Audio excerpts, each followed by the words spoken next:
The SS Russia, U.S. official number 110063. The Russia was built in 1872 in Buffalo, New York by the King Iron Works, with the Gibson and Craig shipyard as a subcontractor. The Russia was built under the direction of master carpenter David Bell, and she was launched on August 20th, 1872, as hull number 12. The SS Russia was the third of 5 sister ships built between 1872 and 1873. The Russia had an overall length for her hull of 246 feet. Her beam was 35.58 feet. Her hull was 13.35 feet. And she had a gross tonnage of 1,501 tons. She also had a net tonnage of 1,334.57 tons. The Russia was powered by 2-cylinder 600 horsepower steeple compound engines. The engine and the boilers were manufactured by the King Iron Works, and she was propelled by 2 fixed pitch propellers. The SS Russia's hull was made of iron, although only up to her upper deck. Her upper works were made of wood. She had double bottom ballast tanks, 2 watertight bulkheads, a steel boiler house, 2 decks, and she also had cabins which were able to hold up to 50 passengers at a time. And the SS Russia had a cargo capacity of 100,000 bushels of cargo. She also had a crew of up to 20 to 22 at a time.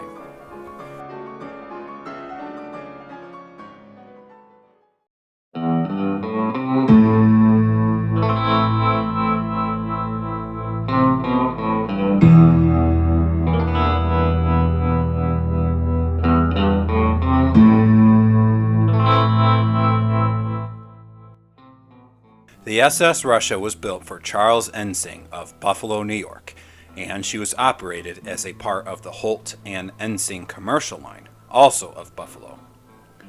The Russia received her first enrollment in Buffalo on August 26, 1872. Her first home port was Buffalo. She originally ran between Buffalo, Milwaukee, Wisconsin, and Chicago, Illinois. On December, although some sources state November 6th or 7th, 1872, at around 9 a.m., while the Russia was bound for Buffalo with a cargo of grain, the Russia struck a rock and sank at Bar Point, Lake Erie, near Amsterdam, Ontario. The Russia sustained severe bottom damage. On December 9th, she was raised and towed to Detroit, Michigan for repairs.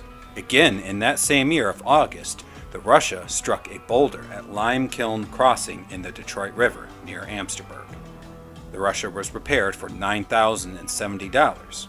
On September 12, 1873, while bound from Chicago for Buffalo with a cargo of wheat, the Russia collided with the steamer John A. Dix in the Detroit River. She received $3,000 worth of damage in this collision. The Russia was repaired when she reached Buffalo. In 1886, the Russia ran between Buffalo and Green Bay, Wisconsin. On June 1st, 1886, the Russia collided and sank again with the schooner Thomas P. Sheldon in Lake George. The damage that the Russia sustained in the collision was again repaired in Buffalo. On May 1st or 3rd of 1892, at around 6 p.m., the Russia was bound from Buffalo to Chicago with a cargo of coal. The Russia collided again with the steamer Celtic or Celtic in the dense fog that arose. This was about 15 miles off of Rondeau, Ontario. The Celtic struck the Russia on her port bow, and this was near the waterline.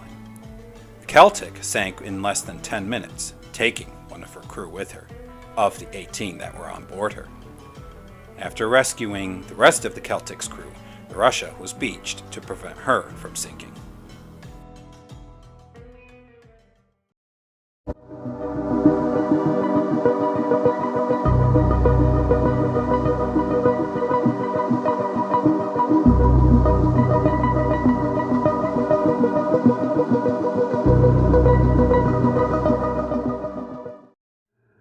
On April 29, 1909, the Russia was in Alpena, Michigan, and she was loading a cargo of 1,000 bags of cement. The Russia was already previously loaded with 2 train cars, and they were filled with wire fencing. She also had 1,000 pairs of galoshes. She also had barrels of various dry goods, and it's also rumored that she had motorcycles of 1909, and they were destined for Duluth, Minnesota. As the Russia's cargo was being loaded, a steady breeze began to blow. On the evening of April 29th, the Russia left Alpena for Duluth, under the command of Captain John McLean of Port Huron, Michigan. This was to be her first trip of the shipping season of that year. Along with Captain McLean, there were also 21 crew members and one unidentified passenger that were aboard her. As the SS Russia headed out into the open lake towards the Detour Passage, the breeze again began to strengthen as it blowed.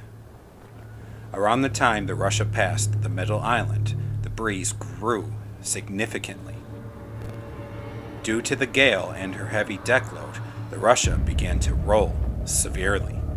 There was an eventual lull in the storm, and this convinced Captain John to continue towards Detour instead of turning back. But the Russia's cargo shifted, and this caused her to list to port.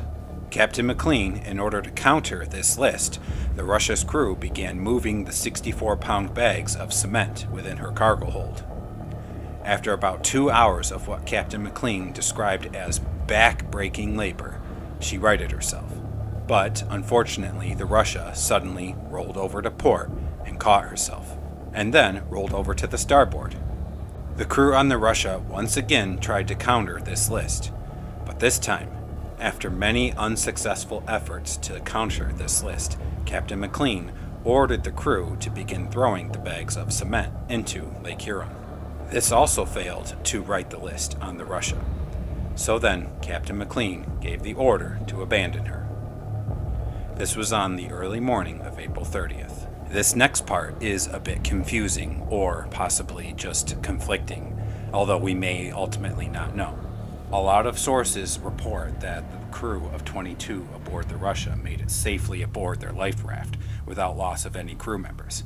However, I have found conflicting reports from at least 2 researchers that actually say there were 13 lost on the SS Russia. This coming from a comprehensive directory of shipwrecks across the Great Lakes. Ultimately, did all of the crew members on the SS Russia make it safely off, or were there actually 13 that did not make it and went down with her? We may never know.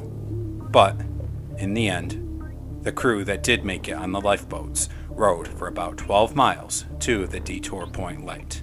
The crew then arrived back in Detroit, Michigan on May 2nd, 1909, and the Russia sank. For many years, the Russia was sought by shipwreck hunters. Paul Ehorn of Woking, Illinois, spent over 20 summers in the search on Lake Huron for her. He was unsuccessful, but instead of finding the Russia, he actually managed to find the wreck of the schooner barge, the Celtic. Tom Farnquist, the founding member and director of the Great Lakes Shipwreck Historical Society, had many dreams of locating the Russia for several years, saying that she was on his bucket list in his late teens to find her. Over the years, he gathered several old newspaper accounts, which actually helped him to finally track her down.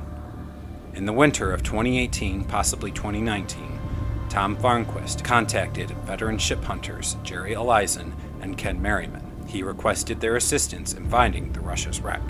Ehorn shared the GPS coordinates for the wreck of the Celtic with Farnquist, and this helped him significantly reduce the search area for the Russia. Farnquist, Elizen, and Merriman set out to find the Russia on July of 2019, beginning the search operations on July 22nd. On July 23rd, the second day of their search operations, they actually managed to locate the wreck of the Russia in 220 feet of water, just outside the boundary of a 1,440 square mile Thunder Bay National Marine Sanctuary area.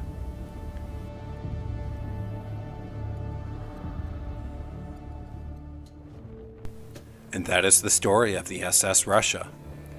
Not sure what to think or make of the conflicting reports from the other 2 researchers. I couldn't directly find where that was stated, but I do have a book for my glossary when I do a lot of ship research that states there is 2 actual researchers that state that it was 13 that actually went down on the Russia. Maybe it's because records again were so spotty back then that we can't have a clear picture into it, but not sure what to make of it. Either way, the ship did sink, and they may or may not have lost crew members on it, but either way, it was a very full and fascinating story to learn about. I always enjoy these and wonder, as always, what these poor ships and crew members could have done to avert these storms and gales, but ultimately it's out of our hands, or it's out of their hands, excuse me, a lot of times, and they have to weather them as best they could. But thank you so very much for listening with me again today on Songs of the Great Lakes. I do hope you enjoyed this story and that you do look forward to future content coming. I hope you all are having a wonderful evening, day, night, whichever, and thank you again for all your support. And if you have any additional comments or interesting facts about this particular story, please feel free to share them down below. But until next time, God bless you all.